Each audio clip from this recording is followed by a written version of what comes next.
ನಮಸ್ಕಾರ, ಜಿ ಕನ್ನಡ ನ್ಯೂಸ್ಗೆ ಸ್ವಾಗತ. ನಾನು ಸುನಿಧಿ ಮಂಜುನಾಥ್.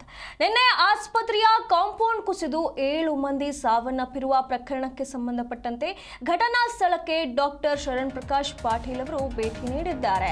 ವೈದ್ಯಕೀಯ ಶಿಕ್ಷಣ ಮಂತ್ರಿಗಳಾಗಿರುವಂತಹ ಶರಣ್ ಪ್ರಕಾಶ್ ಪಾಟೀಲ್ ಅವರು ಸ್ಥಳಕ್ಕೆ ಭೇಟಿ ನೀಡಿ ಪರಿಶೀಲನೆಯನ್ನ ನಡೆಸುತ್ತಿದ್ದಾರೆ.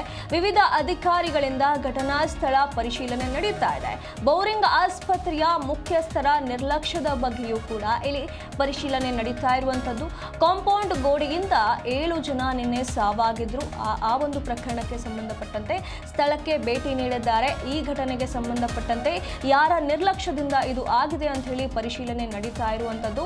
ಘಟನೆಯಲ್ಲಿ ಬೌರಿಂಗ್ ಆಸ್ಪತ್ರೆಯ ಮುಖ್ಯಸ್ಥರ ನಿರ್ಲಕ್ಷ್ಯ ಎದ್ದು ಕಾಣ್ತಾ ಇರುವಂತಹ ಕಾರಣ ಈ ಕುರಿತು ಪರಿಶೀಲನೆಯನ್ನ ವೈದ್ಯಕೀಯ ಶಿಕ್ಷಣ ಸಚಿವರು ನಡೆಸ್ತಾ ಇದ್ದಾರೆ.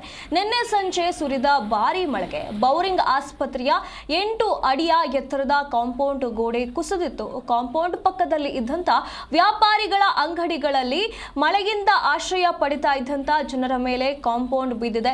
ಭಾರೀ ಮಳೆಯಿಂದ ಜನರ ಮೇಲೆ ಉರುಳಿ ಬಿದ್ದಂತ ಕಾಂಪೌಂಡ್ ನಿಂದಾಗಿ 7 ಜನ ಸಾವನ್ನಪ್ಪಿದ್ರು. ಹಾಗಾಗಿ ಘಟನಾ ಸ್ಥಳಕ್ಕೆ ಈಗ ವೈದ್ಯಕೀಯ ಶಿಕ್ಷಣ ಮಂತ್ರಿಗಳಾಗಿರುವಂತಹ ಶರಣ್ ಪ್ರಕಾಶ್ ಪಾಟೀಲರು ಭೇಟಿ ನೀಡಿ ಪರಿಶೀಲನೆಯನ್ನ ನಡೆಸುತ್ತಿದ್ದಾರೆ.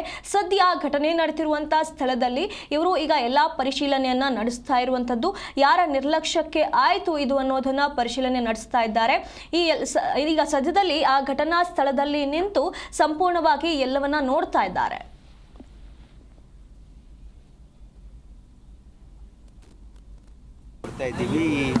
ಈ ಕಾಂಪೌಂಡ್ ವಾಲ್ ಯಾಕೆ ಕುಸಿದಿದೆ, ಆಮೇಲೆ ಅದರ ಸ್ಟ್ರೆಂತ್ ಏನು, ಯಾಕಂದರೆ ಇದು ಎಂಟೈರ್ ಭಾಳ ಹಳೆ ಒಂದು ಕಾಂಪೌಂಡ್ ವಾಲ್ ಇದೆ.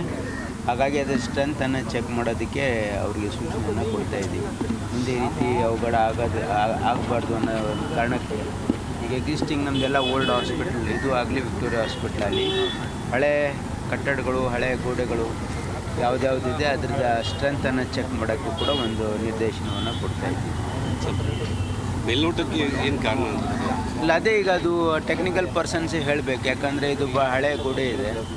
ಆಮೇಲೆ ಇದಕ್ಕೆ ಕಾರಣ ಏನು, ಆಮೇಲೆ ಮಳೆಯಿಂದ ಇದು ಅದೇನಾದರೂ ಮುನ್ಸೂಚನೆ ಇತ್ತಾ ಅದೆಲ್ಲ ಅವ್ರು ಚೆಕ್ ಮಾಡ್ತಾರೆ. ಸ್ಟ್ರೆಂತು ಚೆಕ್ ಮಾಡ್ತಾರೆ. ಏನು ಕಾರಣ ಇದೆ ಒಂದು ಟೆಕ್ನಿಕಲ್ ರಿಪೋರ್ಟ್ ತೆಗೆದುಕೊಂಡು ನೋಡಿ ಅದ್ಮೇಲೆ ಏನು ಮಾಡಬೇಕು ವಿಚಾರ. ಸರ್, 5 ಲಕ್ಷ ಜೊತೆಗೆ ಮೆಡಿಕಲ್ ಎಜುಕೇಷನ್ ಏನಾದರೂ ಪರಿಹಾರ ಘೋಷಣೆ ಇಲ್ಲ. ನೋಡಿ, ಸರ್ಕಾರ ಅಂದರೆ ಒಂದೇ, ಮಾನ್ಯ ಮುಖ್ಯಮಂತ್ರಿಗಳು ಘೋಷಣೆ ಮಾಡಿದ್ದಾರೆ. ಹಾಗಾಗಿ ಅದಕ್ಕೆ ಅವರ ಮಾನ್ಯ ಮುಖ್ಯಮಂತ್ರಿಗಳೇ ಘೋಷಣೆ ಮಾಡೋದು, ಡಿಪಾರ್ಟ್ಮೆಂಟ್ ಘೋಷಣೆ ಮಾಡಲ್ಲ. ಹಾಗಾಗಿ ಸೊ ಈಗಲೂ ಕೂಡ ಕಾಂಪೌಂಡ್ಗಳು ಕಂಪ್ಲೀಟಾಗಿ ಕುಸಿದಿರುವ ಹಂತಕ್ಕಿದೆ ಸರ್. ಅದಕ್ಕೆ ನಾನು ಇವತ್ತು ಎಕ್ಸಾಮಿನ್ ಮಾಡಿಸ್ತಾ ಇದ್ದೀನಿ. ಎಂಟೈರ್ ನಮ್ಮ ಈ ಏನು Bowring Atal Bihari Vajpayee medical college, Bowring hospital ಸುತ್ತ ಇರ್ತಕ್ಕಂಥ ಗೋಡೆಗಳನ್ನು ಅಷ್ಟೊಂದು ಚೆಕ್ ಮಾಡೋಕ್ಕೆ ಹೇಳಿದ್ದೀನಿ. ಇದು ಇಷ್ಟೇ ಅಲ್ಲ, ವಿಕ್ಟೋರಿಯಾದಲ್ಲೂ ಚೆಕ್ ಮಾಡೋಕ್ಕೆ ಹೇಳಿ. ಯಾಕಂದರೆ ವಿಕ್ಟೋರಿಯಾನು ಭಾಳ ಹಳೆಯ ಆಸ್ಪತ್ರೆ ಇದೆ. ಎಲ್ಲೆಲ್ಲಿ ಹಳೆಯ ಆಸ್ಪತ್ರೆಗಳಿವೆ ಅವೆಲ್ಲದ್ರ ಕಾಂಪೌಂಡ್ ವಾಲು ಅದೆಲ್ಲ ಚೆಕ್ ಮಾಡಿ, ಯಾವ ಹಳೆಯ ಕಟ್ಟಡಗಳಿವೆ, ಯಾವ ಡೆಪ್ಲೇಟೆಡ್ ಕಂಡೀಷನ್ಸಲ್ಲಿದೆ ಅದರಿಂದ PWD ಅಥವಾ ಸಂಬಂಧಪಟ್ಟ ಇಲಾಖೆಯಿಂದ ಒಂದು ರಿಪೋರ್ಟನ್ನು ತೆಗೆದುಕೊಂಡು ಅದನ್ನು ಕಳೆದ 3 ತಿಂಗಳಿಂದ ಮಳೆ ಬಂದಾಗ ನೀರು ಬರ್ತಾ ಇತ್ತಂತೆ.